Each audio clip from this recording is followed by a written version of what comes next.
I'm getting a lot of questions from beginners about how do you actually get good at trading Forex or any other market out there? How do you actually get better at it? Because people start, they might go through a period where they learn a lot of stuff, they think they could be knowledgeable about everything and they know actually everything. But the results just don't match up. They have really bad results, they lose money constantly, and they cannot find a way to move things around where they actually make money. So how do you actually get better in trading? We'll cover that today. I'll give you my step-by-step process with realistic expectations. We'll dive right in.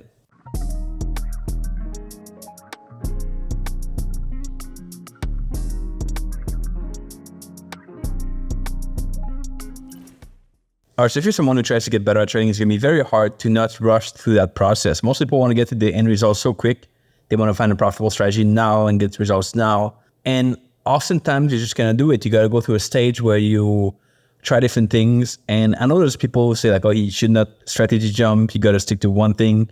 That's all good for like long term. But as a beginner, I think it's really important and really crucial that you test and try a bunch of different things out. Just like pick different strategies, try them out, trade them demo, see how you can spot trades. You need that period of experimentation to see what you like, what you don't like. Not necessarily what is profitable or not, but kind of what methodology do you like? What makes sense to you? In my early days of trading, I've tried everything. Fibonacci, pivot points, moving averages, Bollinger Bands eventually, Heikin-Ashi. And then I kind of fell into things that make sense to me, things that I like to use and that I feel comfortable with. You cannot just go out there and ask a trader to give you a strategy and then trade it right away, because you got to have that period where you try things out and see what makes sense to you or not. All traders are different. You got to have the same strategy or a similar methodology, but you still do things differently from other people. And you got to be able to figure it out early on in your journey. And then what you do next is you figure out your personality. Like, what kind of trader are you? Are you more a breakout trader? You like to catch the move? Are you more of a reversal trader where, like me, you like to get in at low prices for price to go back up? Kind of trying to go against what most people think? Or are you more of a trend trader where you kind of want to go with the trend, ride these longer trades and get out with these bigger reward to risk and maybe lower win rate? Like, what kind of trader are you? It's really important to figure that out. But at the same time, you should be able to understand, are you like a fast-paced person? Do you want to go and day trade? Or are you more like relaxed and calm and you want to analyze things more in the charts? And lastly, what are the things that trigger you? Are you someone who will get pissed off if you lose 3 trades in a row and then you don't want to trade for the day or the week after that?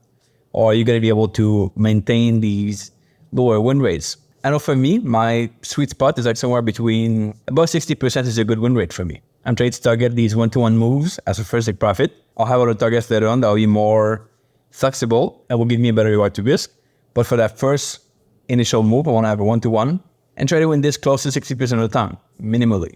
And if I get that, I'll feel better and I'll be able to trade more consistently with more compliance, so following my plan better, as opposed to if I was trade with like a 20% win rate, but like a 6-to-1 reward to risk. That would not work well for me. Another thing you can do which help me a lot is take a disc profile. So it's DISC. That disc profile will give you a score on different categories. So D, I, S, and C stand for different categories. And then from this, you can kind of find a way to analyze it. I've done videos in the past, I think somewhere over here, where I go over how to pick your disc profile and figure out what kind of trading style is best for you. So I believe that test is free. You might have changed now. It could be a small price too, but it's, I think, worth it to figure out what kind of trader you are. I give this to all my students, make sure they do it first so I can understand where they're at and how I can best help them and what style is best for them too. Also, it gives me a good idea of like what challenges they could face, what's their weaknesses, and how I can really kind of tackle them to get them the best results. That's a good resource. All right, now, when we get to the stage where you try a lot of things out, you know your personality, which is very useful. It's kind of time now to focus on 1 or 2 things. So like one strategy, maybe 2 at the maximum, but ideally just 1, and focus on about like 3 to 5 pairs. You could, of course, if you scalp, do only 1 pair. That will be a lot easier for you. Or if you are swing trading, you could do 3 to 5 pairs. That's kind of how I began to do is I was looking at a few pairs, 1 strategy only. Then I was practicing taking trades and really spotting setups. You don't want to rush going there, but you should be able to understand that if you want to get results, you got to focus on 1 thing or very few things to actually get these results.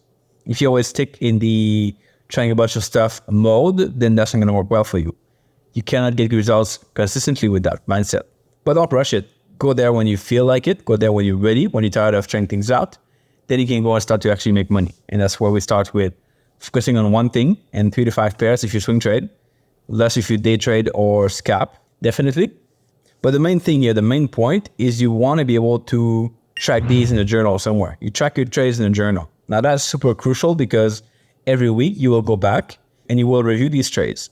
So for me, back in 2016, 15, every single Sunday, I was looking back at my trades for the past week. All my trades, I was stacking them, figuring out which trades were good trades, which ones were bad trades, what could I do better next week? Actually, what did I do well that week? What I could do better next week? And then I would set a goal for the following week of what I want to improve that week. So for example, if I had a few losses the past week, but they were all good following my plan, then I would just set a goal to be comfortable to lose if I follow my plan. Or if I had a few losses, like a few mistakes, I would set a goal to not have these mistakes anymore. Fix these mistakes. Find a way to avoid them next time. Most people track their trades in a journal, but then they never look back at it. They never go back to see what happened with these trades and take away lessons from them. My way is to do it every week. Makes it more consistent. Makes it where you have a much shorter learning cycle, because every week you go back, you learn more things about your trading, and then you adjust and you go back and you adjust and so on. And you keep trading as you go forward. If you want to do it every month, I'm cool with that too. No worries with it. But every week definitely helps to keep that learning curve faster and results coming quicker. And the fun thing is you kind of get to a point where you're tired of taking these bad trades that you would take before that you lose your money, because you know you'll see them in your journal at the end of the week. So you actually force yourself to not take any bad trades, because you know at the end of the week you go back in your journal, you'll see these trades on your platform, whether it's like MyFixBook or any other tool you use for journaling, and you'll feel bad about these trades. Accountability mindset too at the same time. If you do this long enough, it won't take much time until you get to a point where you have your first profitable month, your first maybe 3 months of profitability. And that's really kind of what starts the big scaling curve for most people. Like when you get to make money for a month, you feel really good about it. When you can do it for 3 months, that's when you start to feel really, really good about it. And then when you do it for 6 months, then you just feel awesome. But it's very important at that point to keep the momentum, meaning you keep the consistency going. You don't like stop journaling because you have good months of trading. You don't stop these good habits you had before because you're doing great now. You got to keep this up. I made the mistake of I got my first 6 months to 1 year of profitability. Then I went traveling. And then I kind of screwed up my routine. I didn't journal anymore. I didn't look at my trades the same way. I added more strategies right away. And I hit the drawdown at that point, back in 2017. If you skip your habits at this moment where you get momentum, that's where things fall and that's where you lose your results. So you got to keep up that consistency. It's very crucial. You'll see yourself kind of falling short, but you got to do everything you can to get back on track and actually do these things that make you a good trader. But once you've done that, once this has been taken care of and you have the same habits you do week by week, month by month, even after you get profitable, then that's where you start to scale up. If you want to do this right, you got to aim for more capital as opposed to more returns. Most traders are looking for higher returns. They want to be able to make like 500% per year because that will 5x their account. They'll make a lot of money and everything will be perfect. They forget that if you do that, you'll blow up your account so many times throughout the years. And all the profits you make, you'll just lose them all. And then you kind of build up again and you lose it all and so on. The only way to do this right in trading, if you want to be able to make more money, is to increase your capital. Go for like funded accounts. Go for prop firms. I know some people don't like prop firms anymore because of the bad reputation they have, but find a way to get an investor, someone to invest in you, give you capital that will allow you to scale up and get more capital.